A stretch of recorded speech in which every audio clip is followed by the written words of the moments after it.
All right, welcome to JMO with Josh and Joe. Little bit of Pro Bowl recap. We got some new coaching hires around the NFL we got to talk about.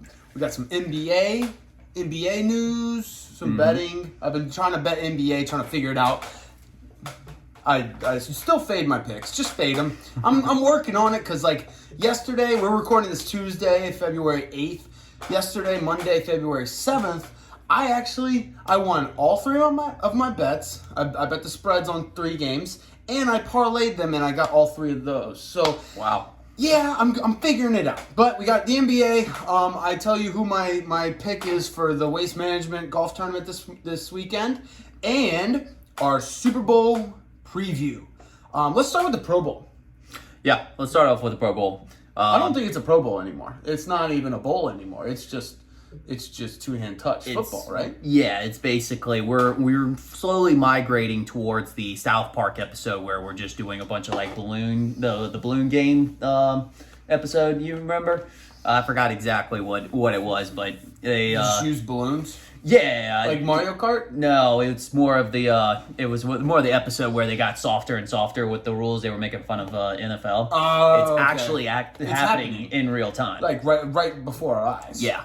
So it was a little weird. I like the Mac Jones thing. Yeah, Mac Jones sprinting over because he's never going to do that. He knows he's never going to do that in his entire life. So he basically just took the opportunity that somebody didn't smack him or he didn't have to actually slide.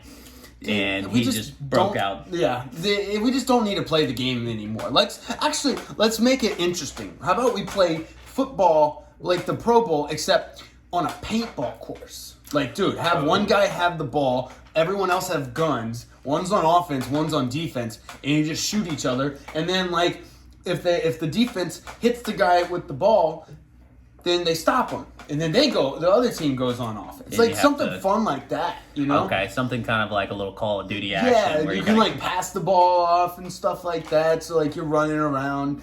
It's kind of. I think they should just switch it up. Switch it up, NFL. Just 1 year. Just let me get like a paintball tournament or something. Like, because this two-hand touch bullshit. Why even wear pads? Yeah. Why? I don't know. I'm not quite sure at that point. It did not feel like football. The most exciting part about it was actually watching the highlights, and I stumbled upon the Spanish commentators. They seemed to actually make it more interesting than what it actually was. So you just watch the Spanish network. Yes, exactly, and they really do actually entice the sport a lot better than, let's put it this way, make it some of our commentators that we have.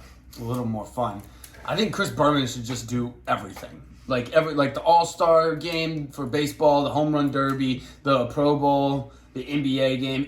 Just have Chris Berman do everything. Yeah, and just give everyone nicknames. Yes, that's it. That's true. That would be fun. Skills challenge wasn't terrible. It was fun to watch, Trayvon Diggs and Stephon Diggs go against each other. And it's cool to see the players have a little fun time, and do something that's a little off of like football and just kind of showcase their absolute athletic ability. It was the NFL's version of the dunk contest. Yeah, exactly. In the NBA. That's essentially what it was.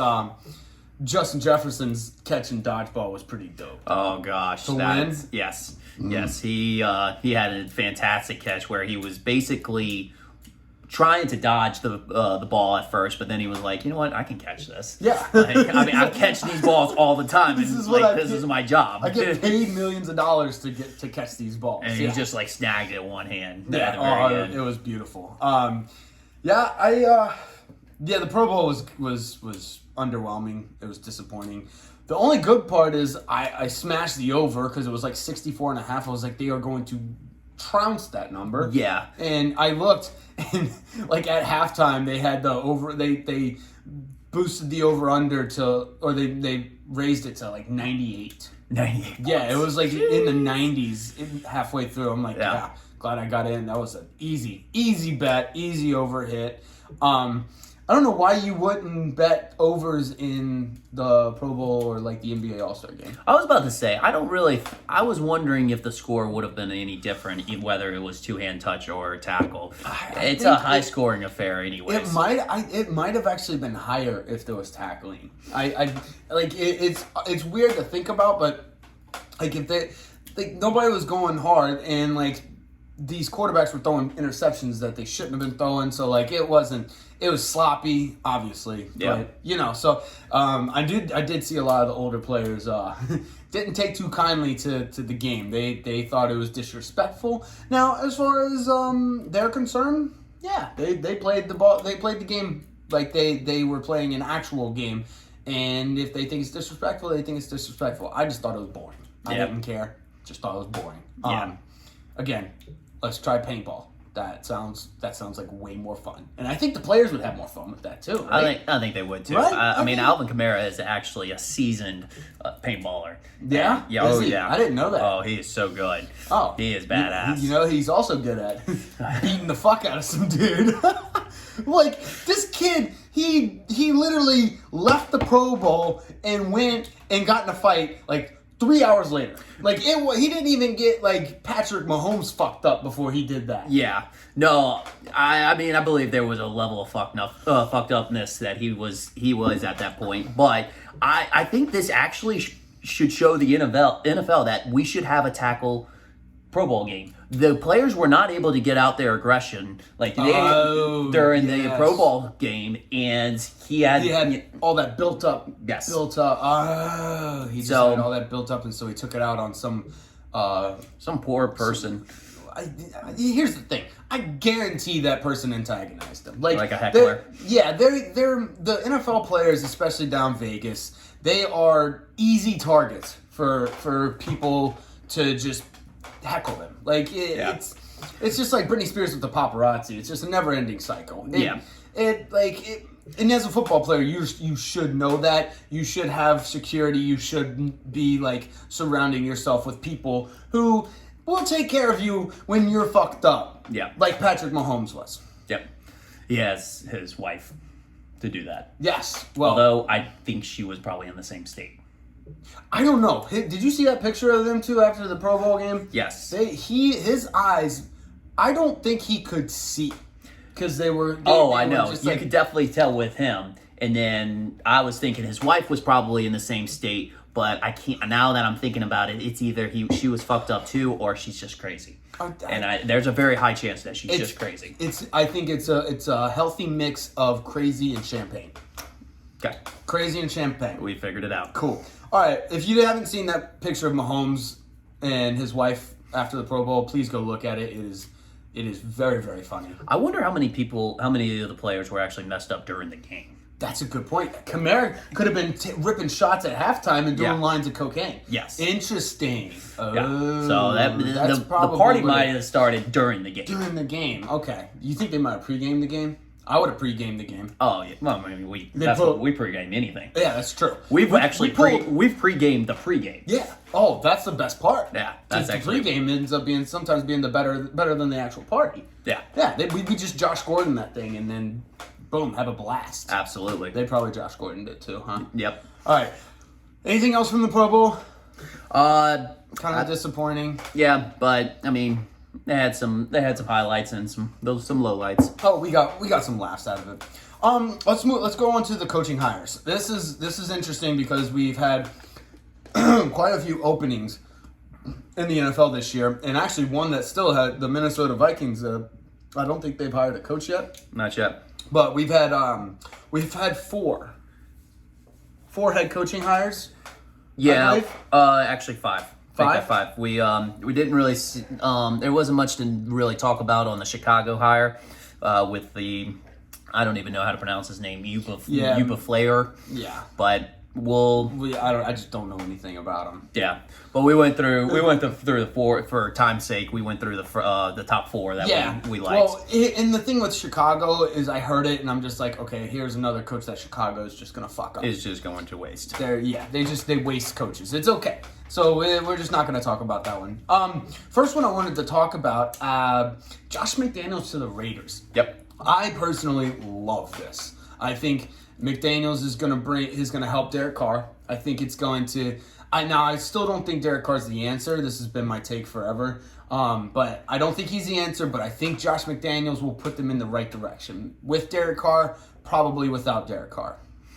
Yeah, this is his second stint of being under, or maybe technically his third stint of being at a team other than the Patriots under Bill Belichick's wing. The last time he was not with the Patriots, he was also at the Rams for offensive coordinator when Steve Spagnuolo was the head coach. Gotcha. When Steve got fired that year from the Rams, the St. Louis Rams at the time, that's when he made his way back over to the Patriots. Prior to that, he was the head coach at the Broncos, where he posted up an 8-8 season and a 3-9 season, and he got fired at that point. I don't know if they gave him enough time. 2 seasons, that's just risky. You also don't know the internal affairs of everything. I think in this case, I like it as well. I think he's got himself a good offense set up already that he can kind of actually have very similar to the Patriots offense that he used to run as well. So he's got the short white receiver, so that's helpful. That's the prime factor and piece of. He didn't have that in Denver, huh? No. He did have not Demaryius Thomas, rest in peace. Because I think Wes Walker was out of the picture at that point. I think he left like either the year Peyton Manning left or right after. So, yep. So there was that. I think Josh McDaniels has an opportunity to win early. I think he's going to be expected to kind of win early. I think if they can keep a lot of that core together, they have a lot of high expectations in Vegas. Yeah, for sure. I think he should. He's going to have that expectation. I think he might have a buffer year, like whereas he makes sure everything goes in the right direction. As long as everything's going well the first year, he might be able to slip by with a 9-8 season. Mm-hmm. But I think expectations are high. I think he can, and I think he's going to be expected to win early. Gotcha. So let's go on to the Mike McDaniels one. This one's funny because he's very young. And yes. He doesn't look like a football guy at all. No. He looks like he probably should be in the video editing, room. Yeah, like making the hype tapes. Yes. He's on the computer. Yes. What did you say? You said he looks like the guy in the movies where he's on the computer and he's the one that says, guys, y'all might want to come take a look at this. Yes, he's that guy. He's that guy. He is that guy. Yeah, he looks like he has no business being a head coach. Now this is all this is all like from outer appearances, which my simple brain, that's all I know. So I literally that's all I see. Yeah. So I make my opinions based on what he looks like, and that's what people look like, and that's what I'm doing. Oh, of course. Mm-hmm. And I even have the same thing on another coach down the line. We'll get to it a little bit. But what you think about this one? Again, like I said, he just looks like he should be in front of a computer, not coaching an NFL football team. I think Miami's kind of a mess with Tua and everything. Like, not necessarily a mess, but the Stephen Ross stuff, all the accusations. And Brian Flores, it doesn't look good. I personally don't think Tua's the answer, which I know every Miami fan thinks he is. I don't think so. So I think he's kind of... It's not Mike McDaniels. It's the situation that he's getting himself into in Miami. That's what I think is going to be an issue. I think that's going to play right into my kind of doubts about him as well, especially coming into a situation like that and being a first-year head coach as young as he is. I would have just liked to seen a little bit more experience than 1 year as an offensive coordinator for San Fran. Yeah, he's 38 years old. Yeah, well, I mean, everything else has been more of like assistant roles, maybe a couple of position coaches coaching somewhere, but only 1 year as the head offensive mind of an offense that Kyle Shanahan kind of runs anyways. Right. I would have liked to seen somebody with a little bit more experience kind of bring in a little bit more of a little, I guess, knowledge and structure to Miami with it being the situation that it is. So I'm a little skeptical on this one. Yeah, me too. So we for two totally different reasons. yeah. All right, the next hire I want to talk about is one I am very, very excited about. Lovie Smith is back in the game. He's back in the He's back league. in the game, and he's in the head coaching game, and he's not at the Bears. Not at the Bears. Not at the Bears. Not at the Bears. So I'm really pumped. I think the Texans are going to their defense is obviously going to get better with him there. But I'm excited to see what direction he takes the Texans. Obviously, there's still some uncertainty around Deshaun Watson.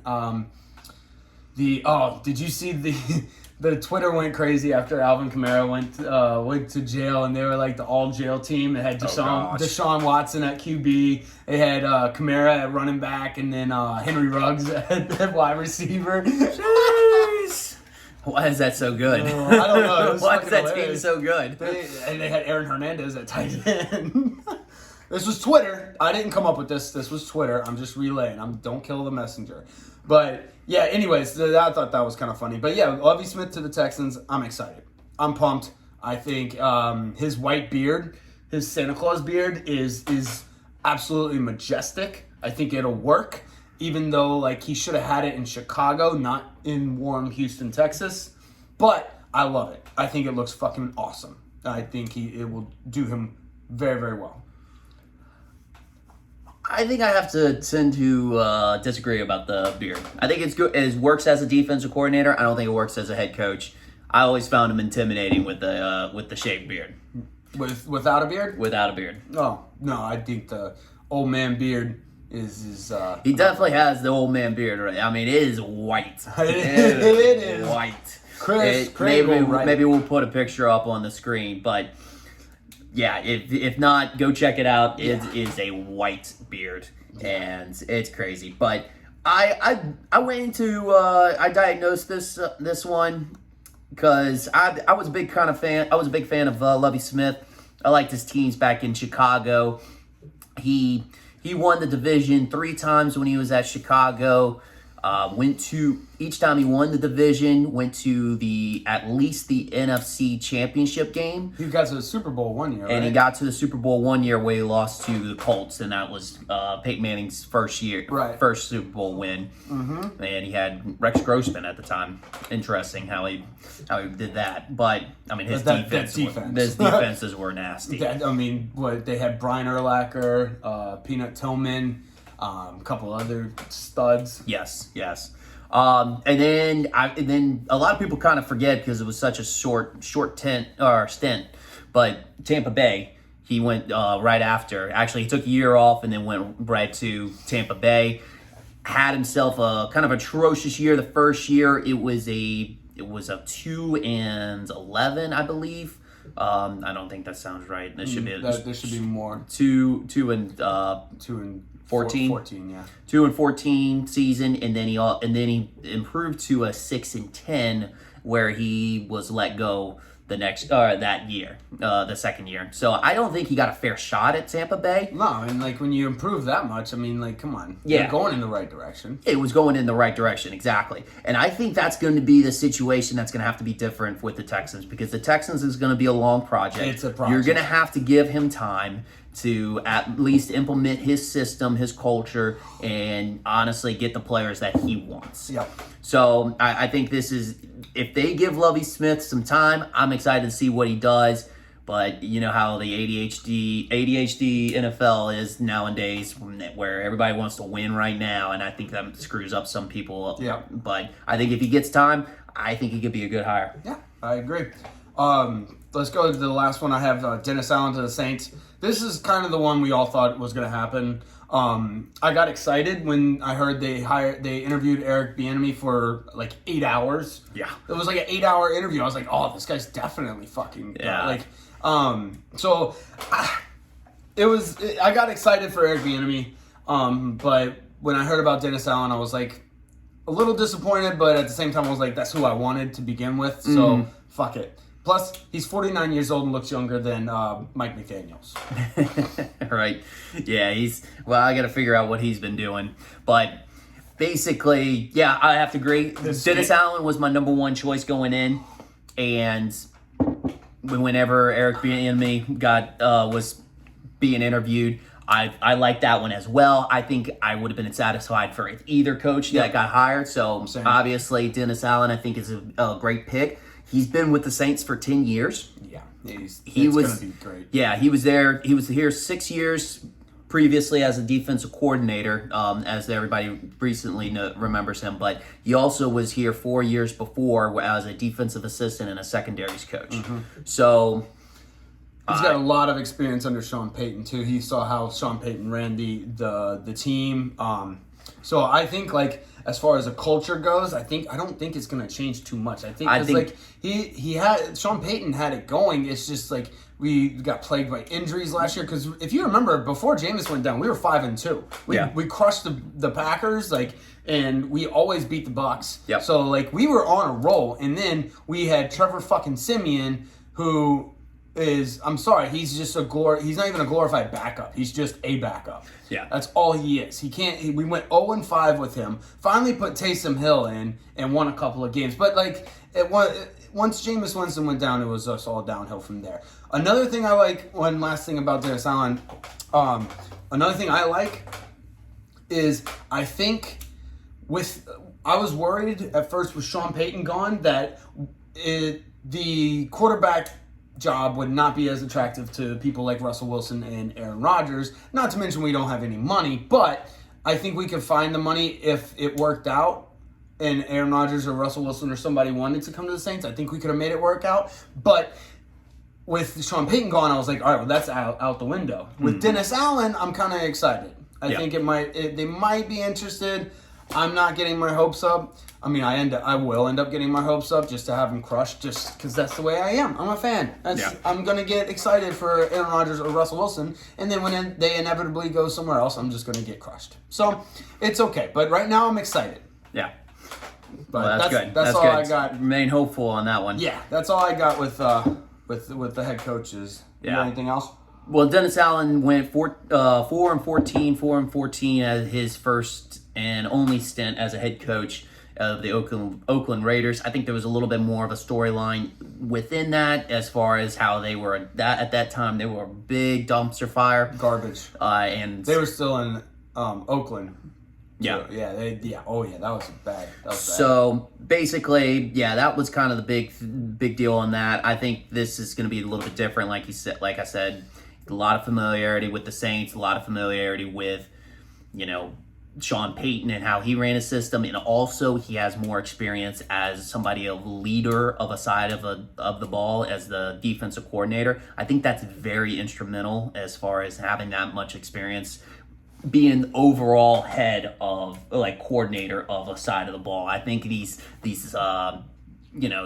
assistant coaches are not bad, and I'm sure they're very smart, but I just think there's the best knowledge comes from experience, and I think that's what's going to be beneficial. Mm-hmm. I think Dennis Allen also is going to need to be able to have some patience. I don't think he's a win now like Josh McDaniels because of the salary cap. So I'm putting the pressure on Mickey Loomis, the general manager. Right. He's going to have to make sure he is able to make some moves and make the right moves in order to steer the ship in the better direction, get some players back on here.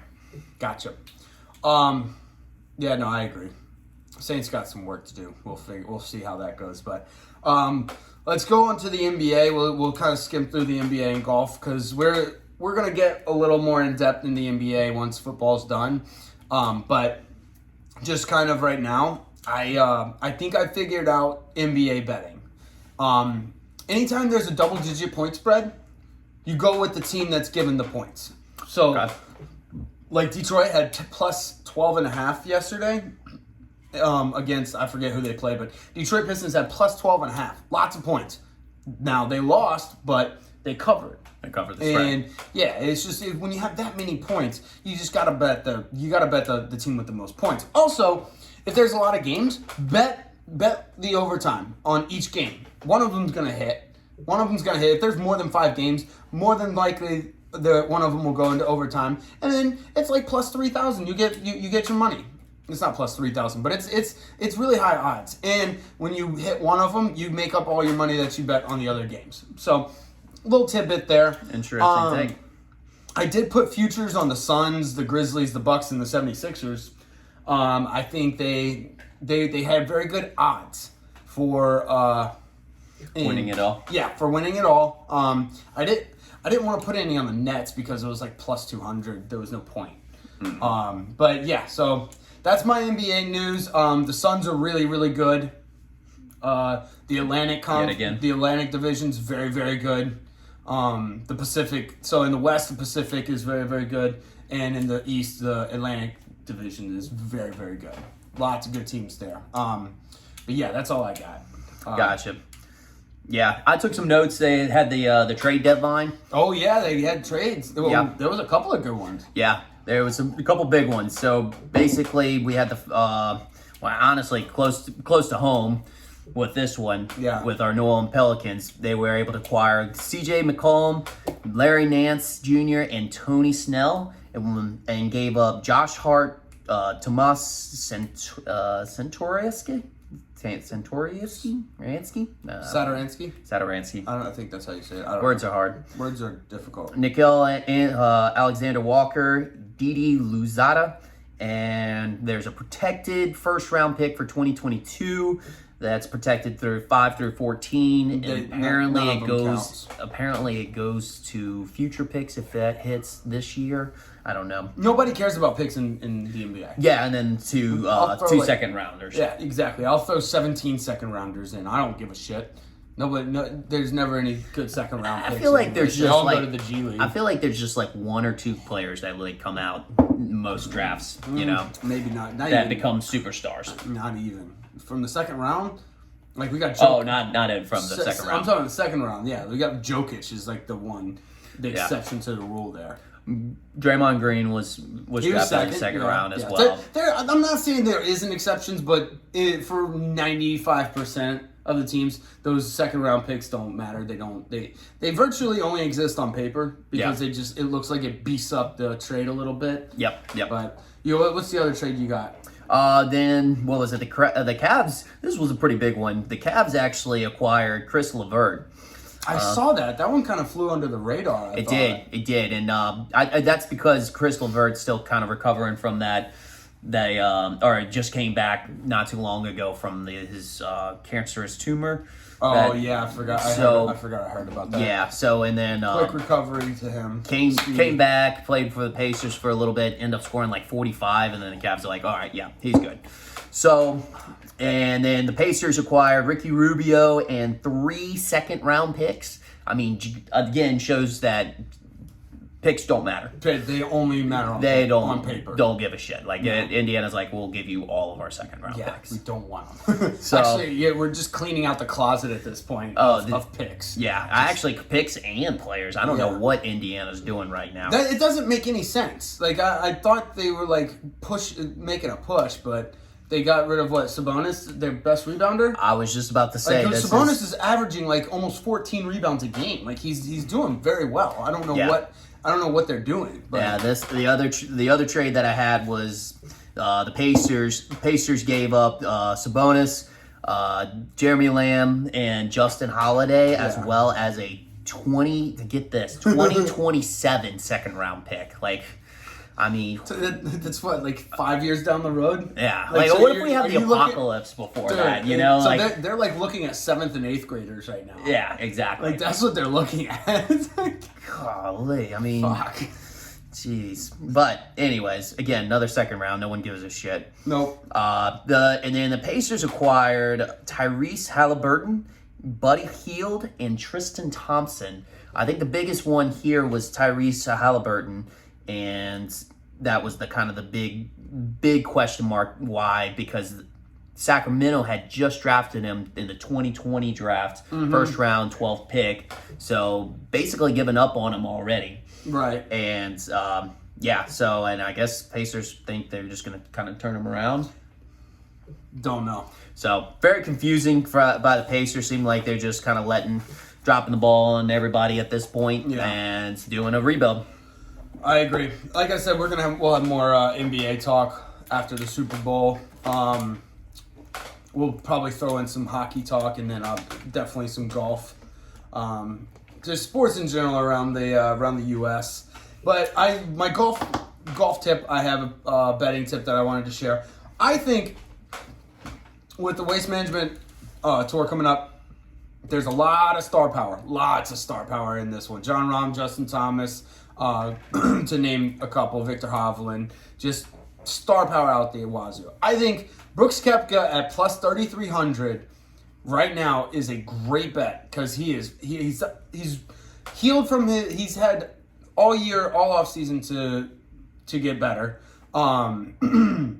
And I don't know, plus 3,300, it's just a really good odds. You bet $10, you win 340. That's just to put it in perspective. In perspective. So yeah, that's my golf pick of the week.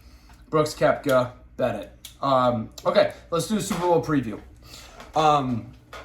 I am so fucking excited about this game. God damn it, I've been waiting for. It seems like I've been waiting forever. Yeah. One thing. First of all, I want to start off with the over/under. We're just gonna. It doesn't even matter what it is. We're betting the over, right? Smash the over. Smash the over. It's 48.5 points. I bet the over as like the next day once the odds came out. And Yeah. the bet. Yeah. So like That's a typical Josh move. Oh yeah, just smash the over. Life's short. Yeah. You know? Smash the over. Yeah. So. I mean, I feel like I would have to like really watch out if there was a girl named Over, like for being around you. Especially if she's like 17. Yes. Oh, I It would could have really to be because you taken would out just of go. context- You would. context. Well, no, I think you would just go into default mode and like just Hulk smash. Hulk smash the over. Yeah. Oh no, that would be terrible. Yeah. So good thing there's no girls. I mean, unless I don't know of anything, but. Also, don't tell me if there is. Like, just be anonymous. Stay Ignorance is bliss. Stay hidden because Yes, I don't want to know if your name is Over. Yeah. Okay. So- So the spread. This is an interesting one.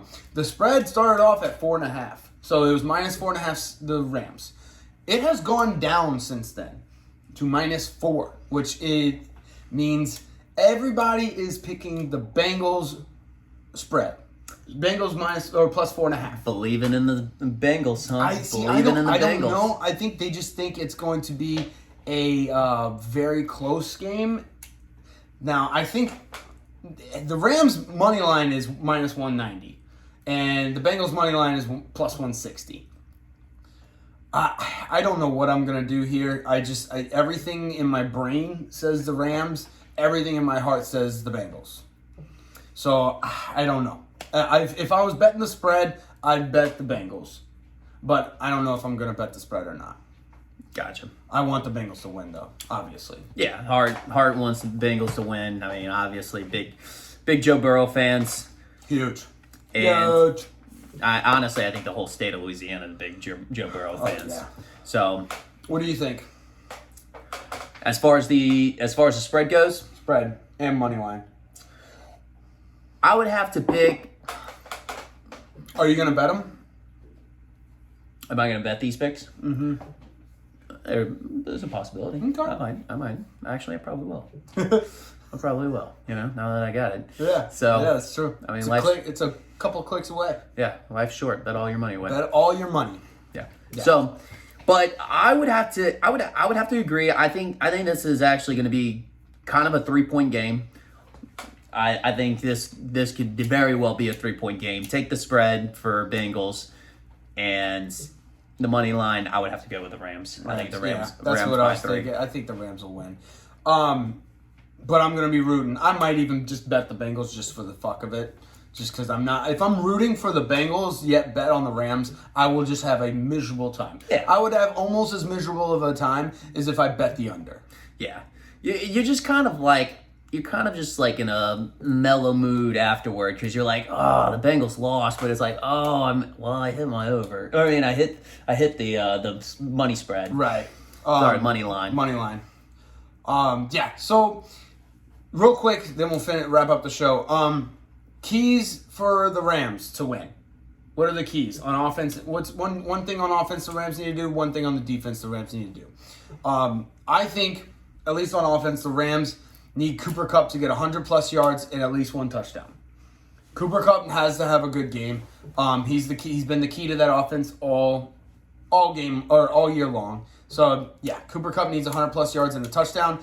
the defense sacked Burrow. Like they have a insane advantage in the trenches with Von Miller, Donald, and everything, and then the beat up Bengals line. Joe Burrow needs to be shitting himself on every single play. Yeah, which he won't be, but that's the way the Rams have to look at it. Yep. So that's what I think. You got any? I think the keys for Rams offense, I think it's going to actually come down to the man that they traded for, Matthew Stafford. He's been so up and down this year. There's been games where he really looks like an MVP caliber quarterback, and then there's been games he kind of looks just terrible out there. He looks like clueless sometimes. Yes, which is weird because we know he's a great quarterback. I don't know if he can have control of the game. Yeah. If he has control of the game, that's going to be my big factor right there. Is that if he has control of the game, I think that offense thrives and goes down and is able to score at their will. Mm-hmm. I think defensive wise, I mean, you kind of have to agree with that, but I would like to kind of hone in on the Ramsey Chase matchup on this one. That's going to be I think it's going to really come down to that. And I mean, it could be, you could kind of say that also as an offensive thing for Jamar Chase as well. I got something else as a key point for the Bengals offense, but I want to see defensive-wise, like what is Jalen Ramsey going to be able to do? I mean, not many people have been able to contain, not many people at all been able to contain Jamar Chase this year. So, that matchup's going to be fun to watch. I think that's going to be a key factor in this game. Great point. What do you think Bengals need on offense, Bengals need on defense in order to win? The keys to winning on offense and defense. Yeah, I think the key on offense is I think they're going to have to be creative. I think creativity is going to be the biggest thing. I think because, as you said, Rams are going to come full force. I think there's going to have to be some key screens. I think there's going to be some key draws. I think there's just things that are going to keep keep the defense honest. Mm-hmm. Maybe even maybe a flea flicker at one time or something like that. Some misdirections. You're gonna have to keep this defense on its toes because if they're able to pin their ears back and go full force you get a long second and long or a third and long. It's game over. They're just not going to be able to block this line of Aaron Donald. What is it? Not Malcolm Floyd. Is it Malcolm Floyd? No, Darius Leonard. And Floyd. I was about to Leonard and Floyd. And Von Miller. It's insane how many fucking players this LA Rams team has. It's all over the field.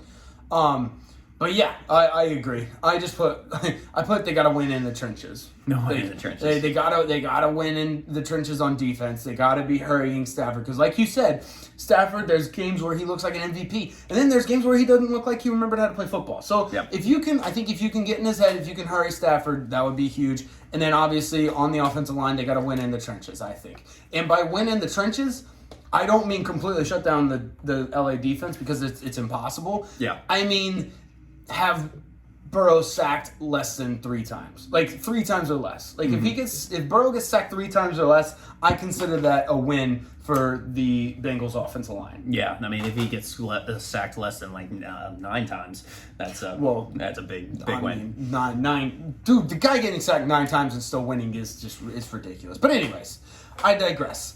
That's our Super Bowl preview. I think both of us want the Bengals to win, but if we were betting a money line, I think we'd both bet the Rams. Not to get superstitious, but it is the year of the Tiger. Ooh. And the Bengals are Cincinnati Bengals are a Tiger. Yeah, and they're doing it for Harambe. Yes, that's a big thing. They're doing it for Harambe. So I don't know. Team of Destiny. What if this would have been the year of the gorilla? Then it would have been definitely for Harambe. Oh, then I would be smashing the Bengals money line. Oh, absolutely. Yeah. They would be truly a team of destiny. Let's change it to the year of the gorilla. Can we do that? Year of the gorilla. Right, I don't even know if that is a year, something. Well, but it should be. That's racist. I feel It's racist against the gorillas.